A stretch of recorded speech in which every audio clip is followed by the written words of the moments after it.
V9 news ધારી ચેનલમાં આપનું હાર્દિક સ્વાગત છે। જોઈએ આજના મહત્વના સમાચાર।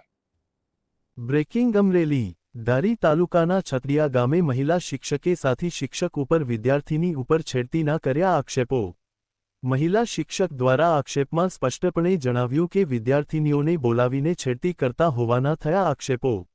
મહિલા શિક્ષિકા દ્વારા પોલીસમાં લેખિતમાં થઈ રજૂઆત। ધારી તાલુકાની છત્રિયા ગામની સ્કૂલ બની વિવાદનું કેન્દ્ર। મહિલા દ્વારા થયેલ આક્ષેપોને જયંતિભાઈ મહેતા દ્વારા નકારવામાં આવ્યા। આક્ષેપ થનાર જયંતિભાઈ મહેતાએ સ્પષ્ટપણે જણાવ્યું, મારે કારકિર્દી ખત્મ કરવા માટેનું ષડયંત્ર। આક્ષેપ કરનાર મહિલાના પતિ છત્રિયા સ્કૂલમાં આચાર્ય તરીકે ફરજ બજાવે છે। મહિલા શિક્ષિકા અને આક્ષેપ થનાર શિક્ષકો ગ્રામજનોની હાજરી વચ્ચે જાહેરમાં બોલાચાલી કરતા હોવાનો વિડીયો થયો વાયરલ। ઘટનાની જાણ થતાં ધારી પોલીસ દ્વારા આગળની કાર્યવાહી હાથ ધરવામાં આવી। રેખાબેન બાબુભાઈ છે, હું શ્રી છતડિયા પ્રાથમિક શાળામાં શિક્ષિકા તરીકે નોકરી કરું છું। બેન, શું આક્ષેપો હતા? આક્ષેપો કાંઈ નહીં। હું કાલે અમારા સાહેબ, મારા મિસ્ટર છે એ પ્રિન્સિપાલ છે, ને કાલે મિટિંગમાં ગયા હતા પ્રવેશ ઉત્સવની, અને હું કાલે નિશાળે હતી તો એ બધા સાહેબો હતા। તો એ હું 12 વાગે રજા પડી ગઈ એટલે હું 12 વાગે બહાર નીકળી ગઈ હતી। ચીન રૂપાભાઈ વે વાહે મધ્યાહન ભોજનમાં હતા। પછી હું બહાર કેટલી વાર ઊભી રહી, એ કઈ વિડીયો ઉતાર લેવાય। છોકરા વાહે કોક હતું, બોયકટ વાળી છોકરી હતી, એ કઈ તમે, હું થોડી એને ઓળખું તું સાહેબ બોયકટ વાળી છોકરી કોણ છે, એ કઈ તમે એને બોલાવો, હું ક્યાં એને બોલાવવા જાઉં? પછી આવ્યા ને એટલે હા એ કરતા આવ્યા ઈ બરોબર। અત્યારે રૂપાભાઈ ને એને ફેરવા છે, ભલે ફેરવા, કાંઈ વાંધો નહીં। કાલ હાડા ગામે હું બાર ડેલા બાર ઊભી બોલી છું। આક્ષેપ શું છે બેન તમારો? ઈ છે કે નિશાળમાં કોઈને લઈ આવે, દારૂ પીને ન બોલાય આવે, કોઈ ગમે લેડીઝને ન બોલાય આવે, મારી છોકરીઓને કાંઈ ચેન ચાળા કે ધબાલ મારીને કાંઈ મારે નહીં, ખોટી ધમકીઓ ન દે, અને ફોનમાં ટેબલના ખાનામાં ફોન રાખી અને બીજી છોકરીઓનો વિડીયો કોલ કરે ને આમ ડિસ્કા કરે।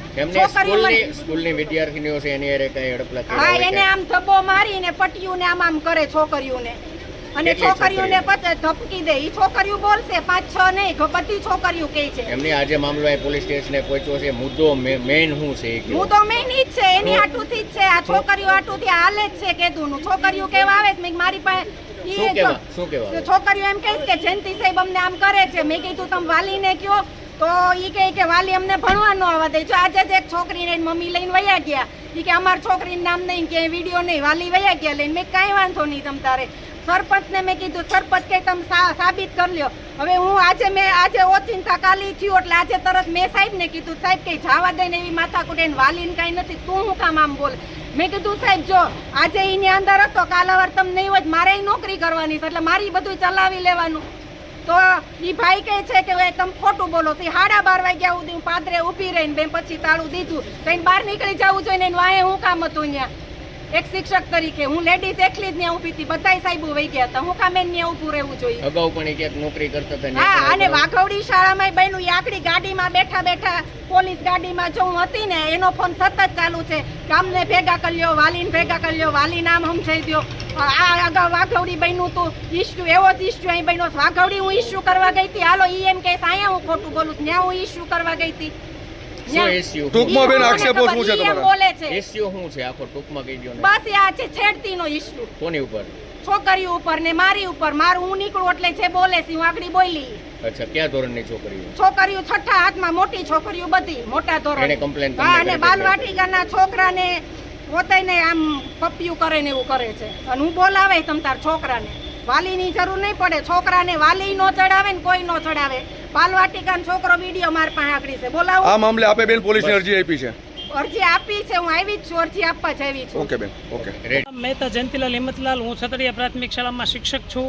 મારી શાળાના આચાર્ય સુરેશભાઈ વેગડા અને રેખાબેન મહેતા બે દંપતી છે, અને મારે જ્ઞાતિ તરીકે અંદરો અંદર કોને ખબર એના મારા પ્રત્યે કંઈક સુખ હોય, એટલે એના દીકરાની સગાઈ નહોતી થતી તોય મારા વિરુદ્ધથી ખોટા આક્ષેપોના અંતે કરતા હતા। હવે એને કાંઈ નહીં તો છેલ્લી કક્ષાએ મારી ઉપર એક ખોટી ગંદકી ઉલાળી છે, બરાબર? એ તદ્દન પાયા વિહોણા છે, અને એ વસ્તુ સાબિત થાય તો તમે કયો એ કરવા તૈયાર છું, બરાબર? પણ અમારા જે રેખાબેન મહેતા જે બોલે છે એ બાબતે હું માનહાનિનો દાવો કરવા માગું છું। અને તમે બાળકોને દાખલા તરીકે મેં એમ કહે છે કે છોકરીઓને આમ કર્યું તું ફલાણું ઢીકડું, તો એના વાલીને અને બાળકોને જઈને પૂછો તમે. એના વાલીને બાળકો કહેશે તો હું જે કહેશું એ કરવા તૈયાર છું, ગામ લોકો જે કહેશે એ કરવા તૈયાર છું.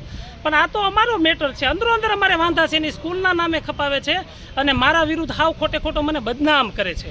તો હું એ બાબતે પણ ફરિયાદ કરવા માગું છું કે આજે મારી ઉપર એને ગંદકી ઉલાળી છે, મારા ચારિત્ર ઉપર ડાઘ લાગે એવું એને કર્યું છે, બરાબર.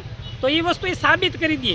ન થાય સાબિત તો હું કહું એ પ્રમાણે એ આપે પણ પોલીસ સ્ટેશન અરજી આપી છે. હા, હું પણ પોલીસ સ્ટેશને અરજીની ફરિયાદ પણ કરવા માંગુ છું, કારણ કે આજે બધાની વચ્ચે જ્યારે મારી ઉપર આવો આક્ષેપ થતો હોય તો એ વસ્તુ તો મારી જિંદગીનો સવાલ છે. સત્ય પોલીસ તપાસમાં બહાર આવશે. સત્ય પોલીસ તપાસમાં બહાર આવશે.